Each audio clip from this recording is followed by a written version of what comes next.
You know, there's not much to say about the president's speech yesterday, other than he actually retreated from previous commitments to a more bipartisan, revenue-neutral corporate tax reform, and then tried to sell that rejection of bipartisanship as some quote-unquote grand bargain. I mean, only in Washington. But let me say this. It really would be nice to see the president work with Congress for a change to get some important things done for the American people. Republicans have been eager to do this all along. But really, it's almost like there's a gone campaigning sign outside the Oval Office. A gone campaigning sign outside the Oval Office. And on the rarest of occasions, when he does come to the Hill, as he will today, you find out it's basically just another internal campaign rally with Democrats. So I hope he'll finally get serious and make one of his famous pivots, this time in a new direction, toward effective policy and away from the never-ending political sideshow. But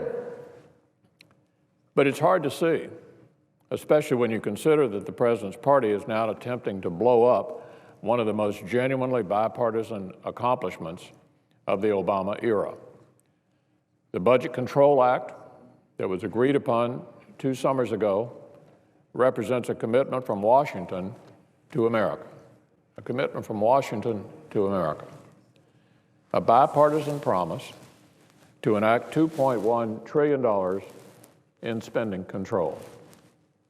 Last year, the slightest hint of fiddling with the spending caps led to a furious response from senior Washington Democrats.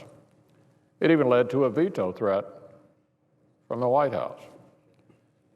But now Washington Democrats are tired of bipartisanship. The commitments they made have become an inconvenience to their specialist interest agenda. So now they're threatening to shut the government down if they're not allowed to break their word. That's what this appropriations debate we're having is all about.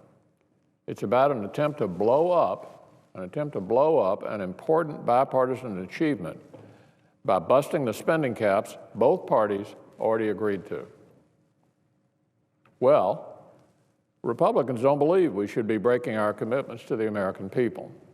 And breaking commitments in order to overspend, as Democrats propose, seems like an even worse reason for them to shut down the government. So I hope they won't. I hope they'll think about the third way offer we've made to them too, that we'd happily discuss exchanging some of the particular cuts they don't like for government reforms, the kind of innovative ideas that can get our economy back on track and our government back in the black, not just in the immediate term, but over the long haul. This policy discussion has never been more relevant, especially when we look at what's happening in Detroit, what's happening in Europe, when we realize that the real-world consequences of putting off reform are no longer just abstract or hypothetical. They're here. They're real. They're now.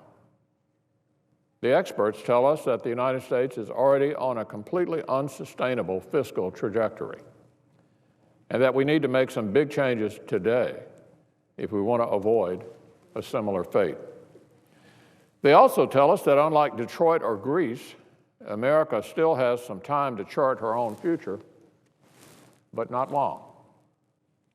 That's why the choices we make today are so important.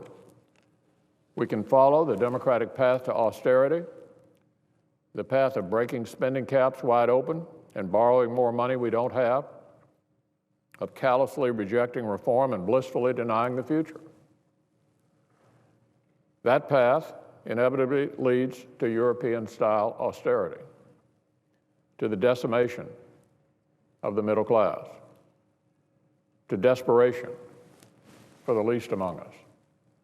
Or we can follow the Republican path to reform and to growth, a path of smart choices, innovative reforms, and orienting our economy toward the future, a path that not only prevents austerity tomorrow, but leads to more jobs and a better economy today. A Democratic path to austerity or a Republican path to reform and growth, these are the choices. Voting for appropriations legislation that blatantly violates budget reforms already agreed to by both parties moves our country in exactly the wrong direction.